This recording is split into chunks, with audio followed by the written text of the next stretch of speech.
Bueno, hoy vamos a meternos de lleno en la mente de uno de los pensadores más, pero más polémicos de la historia. Un hombre para quien el miedo era de hecho la clave para la paz. A ver, esta frase es potentísima y lo resume todo. Mi madre dio a luz a gemelos, a mí y al miedo. Y no es una metáfora. Hobbes nació en medio del pánico, literalmente, mientras Inglaterra temblaba ante la llegada de la Armada Española. Toda su vida, y por ende toda su filosofía, estuvo, moldeada por esa sensación. Y claro, vivir así, nacer del miedo, lo llevó a una de las conclusiones más sombrías y famosas de la filosofía, que en el fondo, en nuestro estado más puro, el hombre es un lobo para el hombre. O sea que estamos movidos por un egoísmo casi animal. Ok, pero, a ver, ¿cómo es que alguien llega a una visión tan oscura del mundo? Para entenderlo, hay que ver el mundo a través de sus ojos. Hay que meterse en la época que le tocó vivir. Piensen en esto por un segundo. Nace prematuramente porque su madre se asusta con la llegada de la Armada Española. Luego, vive la Guerra de los 30 años, una carnicería en Europa. Y por si fuera poco, le toca ver a su propio país, Inglaterra, desgarrado por una guerra civil que termina con la cabeza del rey rodando. O sea, el caos para Hobbes no era una teoría filosófica, era su día a día, era el aire que respiraba. Pero ojo, Hobbes no era solo un observador pasivo del desastre. Él estaba convencido de que había encontrado una explicación científica para todo ese caos, una especie de ley universal. Y aquí es donde rompe con todo. Inspirado por gigantes como Galileo, básicamente mandó a volar la vieja idea de Aristóteles de que el mundo tiene un propósito divino y que somos especiales.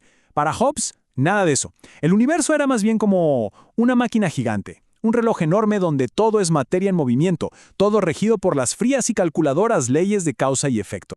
Y aquí viene lo bueno, el giro de tuerca. Él lleva esta idea hasta sus últimas consecuencias y se pregunta, si todo el universo es una máquina, ¿por qué nosotros seríamos diferentes? ¿No seremos nosotros también máquinas, pequeños engranajes dentro de un sistema mayor? Y su explicación de cómo funciona esta máquina humana es bastante directa. A ver, un objeto externo se mueve, ¿cierto? Eso provoca una sensación en nosotros.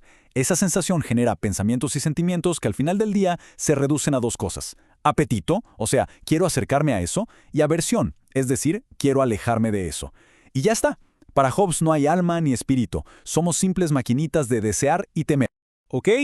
Entonces, si somos máquinas de apetito y aversión, ¿qué pasa cuando pones a un montón de estas máquinas juntas en un mismo lugar? Pues llegamos a su idea más famosa, y sinceramente, la más aterradora. Hobbes hace un experimento mental, una pregunta que todavía hoy nos persigue. ¿Qué pasaría si de repente no hubiera gobierno? Ni policía, ni leyes, ni nada. ¿Cómo sería la vida en ese estado de naturaleza puro y duro? Su respuesta, la verdad, da escalofríos. Dice que inevitablemente tres cosas nos llevarían al conflicto directo. Primero, la competencia. Todos queremos lo mismo y no hay para todos. Segundo, la desconfianza.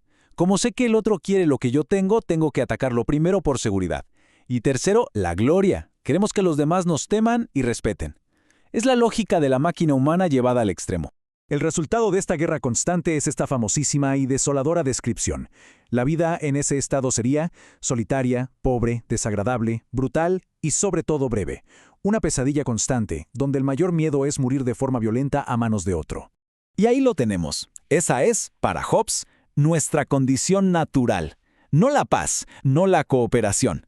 La guerra de todos contra todos. El hombre es un lobo para el hombre en su máxima expresión. Muy bien, el panorama es horrible, pero Hobbes no se queda ahí. Si ese es el diagnóstico, ¿cuál es la cura? Y su propuesta es igual de radical que el problema. El razonamiento es este. En el estado de naturaleza, todos tenemos derecho a todo, incluso a la vida del otro. Y eso es un problema. Así que, movidos por el miedo más grande que existe, el miedo a morir, la gente racional haría un pacto, un contrato. La idea es, ok, yo renuncio a mi derecho de hacerte daño si tú renuncias al tuyo de hacérmelo a mí. Y este cuadro lo deja clarísimo. Es un trueque. Pasamos de tener una libertad absoluta, pero con un miedo constante, a tener una libertad limitada, pero con seguridad. Cambiamos una vida corta y brutal por la posibilidad de progresar y vivir tranquilos. Básicamente se cambia libertad por seguridad. Ese es el trato. Ahora, este contrato no es solo un papel firmado. Este acuerdo crea algo, da vida a una entidad completamente nueva, una fuerza todopoderosa cuya única misión es hacer cumplir ese pacto, cueste lo que cueste. Hobbes le da un nombre épico a este poder, el Leviatán, como el monstruo marino de la Biblia. ¿Y por qué ese nombre? Porque tiene que ser un poder tan inmenso, tan aplastante, que a nadie, pero a nadie, se le ocurra desafiarlo. Solo así se garantiza la paz. Y cuando Hobbes dice poder absoluto, lo dice en serio. El Leviatán controla todo. Crea las leyes, las aplica y las juzga. No hay división de poderes. Para él, dividir el poder era como abrir una grieta para que el caos de la guerra civil se volviera a colar. Era una receta para el desastre. Esta frase es clave para entenderlo. Al Leviatán no le importa si la gente es buena, justa o moral. Su único trabajo, su única función, es evitar que nos matemos los unos a los otros. Es un pragmatismo brutal. Se trata de supervivencia, no de salvación. Entonces, ¿con qué nos quedamos de Hobbes? Pues su legado es súper complejo. Por un lado, nos dio el lenguaje de la política moderna. Conceptos como derechos naturales o contrato social vienen de él. Defendió un Estado basado en la razón y no en Dios. Pero por otro lado, usó todas estas ideas para defender un gobierno autoritario y absoluto. Es una paradoja tremenda. Y al final nos deja con la misma pregunta con la que empezó todo. Una pregunta que, 400 años después, sigue más viva que nunca. ¿Cuánta libertad estamos dispuestos a sacrificar a cambio de seguridad? Es un debate que él puso sobre la mesa y que hasta el día de hoy sigue definiendo gran parte de nuestras sociedades.